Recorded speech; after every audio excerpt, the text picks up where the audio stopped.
Shalom, salam sejahtera untuk kita semua.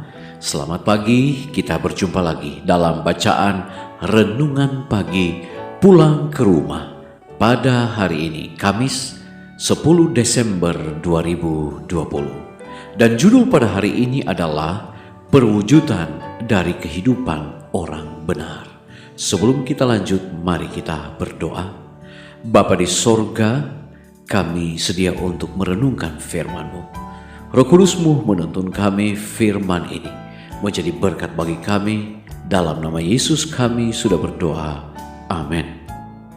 Ayat tema kita pada hari ini diambil di dalam kitab 1 Tesalonika 4 ayat 17. Firman Tuhan berkata, "Sesudah itu, kita yang hidup, yang masih tinggal, akan diangkat bersama-sama dengan mereka dalam awan menyongsong Tuhan di angkasa." Saudara-saudaraku yang kekasih, orang benar yang masih hidup diubahkan dalam sekejap mata. Pada waktu Allah bersuara, mereka telah dimuliakan. Dan dengan bangkitnya orang-orang kudus, mereka diangkat untuk menemui Tuhan mereka di awan-awan. Malaikat-malaikat mengumpulkan orang-orang pilihan dari keempat penjuru mata angin, dari ujung langit yang satu ke ujung langit yang lain. Anak-anak kecil dibawa oleh malaikat-malaikat suci ke haribaan ibu mereka. Teman-teman yang sudah lama dipisahkan oleh kematian dipersatukan, tidak pernah lagi akan berpisah, dan dengan nyanyian kesukaan naik bersama-sama ke dalam kota Allah. Pada kedua sisi kereta kencana, awan itu terdapat sayap-sayap dan di bawahnya ada roda-roda hidup. Dan sementara kereta kencana itu bergerak menuju ke atas, roda-roda itu berbunyi, "Kudus."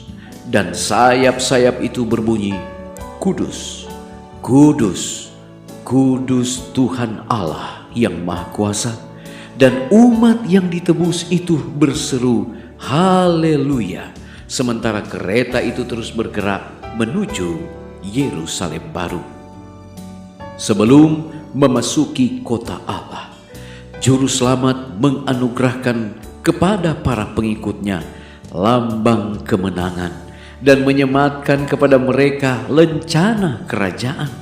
Barisan arak-arakan yang berkilauan itu ditarik ke atas dalam bentuk lekuk segi empat mengelilingi raja mereka, yang bentuk perawakannya lebih tinggi mengatasi orang-orang kudus dan malaikat, yang wajahnya bercahaya kepada mereka penuh dengan kasih yang besar.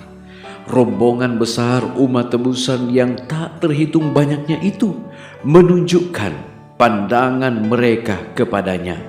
Setiap mata memandang kemuliaan Dia yang tampangnya telah dirusakkan lebih dari manusia manapun dan bentuknya melebihi anak-anak manusia. Di atas kepala orang-orang yang menang, Yesus dengan tangan kanannya sendiri meletakkan mahkota kemuliaan. Ada mahkota bagi setiap orang yang bertuliskan nama baru di dalam Wahyu 2 ayat 17. Masing-masing dan tulisan yang berbunyi kekudusan bagi Tuhan. Kepada setiap tangan diberikan daun palem kemenangan dan kecapi yang bercahaya. Kemudian pada waktu pemimpin malaikat memainkan lagu, setiap tangan memetik tali kecapi dengan mahirnya, menghasilkan musik yang bersuara lembut merdu. Saudara-saudaraku yang kekasih, kegembiraan yang tidak terkatakan menggetarkan setiap hati, dan setiap suara diangkat dalam pujian syukur bagi Dia yang mengasihi kita dan yang telah melepaskan kita dari dosa kita oleh darahnya, dan yang telah membuat kita menjadi suatu kerajaan, menjadi imam-imam bagi Allah Bapanya. Bagi Dialah kemuliaan dan kuasa selama-lamanya. Amin. Wahyu 1 ayat 5 dan 6 diambil di dalam buku Alfa dan Omega jilid 8 halaman 680-681. Mari kita berdoa. Bapa di sorga, sungguh indah, sungguh luar biasa pemandangan yang kami boleh nikmati ketika akan melihat keselamatan yang Tuhan telah siapkan. Pagi ini kami sungguh bersyukur untuk firman-Mu memberikan satu gambaran. Saat mana Engkau datang pada kali yang kedua, kami akan bertemu dengan orang-orang yang telah mendahului kami.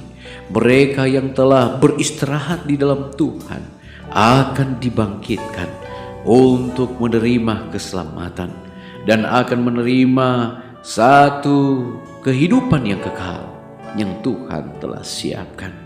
Terima kasih Bapa, biarlah satu reuni yang indah ini, ketika semua umat tebusan akan menikmati keselamatan, boleh kami nikmati, boleh kami rasakan untuk menikmati akan kehidupan yang kekal yang Tuhan telah siapkan bagi kami. Bapa di sorga, memulaikan aktivitas hari ini, kami mau serahkan hidup kami hanya ke dalam tangan Tuhan. Peliharakan kami, lindungi kami, hindarkan dari marbaya celaka yang mudah berlaku bagi kami. Umat-umat Tuhan dimanapun mereka berada, biarlah mereka semua dalam naungan dan lindungan Tuhan. Terima kasih Bapa. Dengarlah doa kami, ampuni dosa dan kesalahan kami. Dalam nama Yesus kami sudah berdoa. Amin. Puji Tuhan saudara, pertemuan kita telah selesai pagi ini. Kita akan berjumpa lagi besok. Shalom, Tuhan memberkati.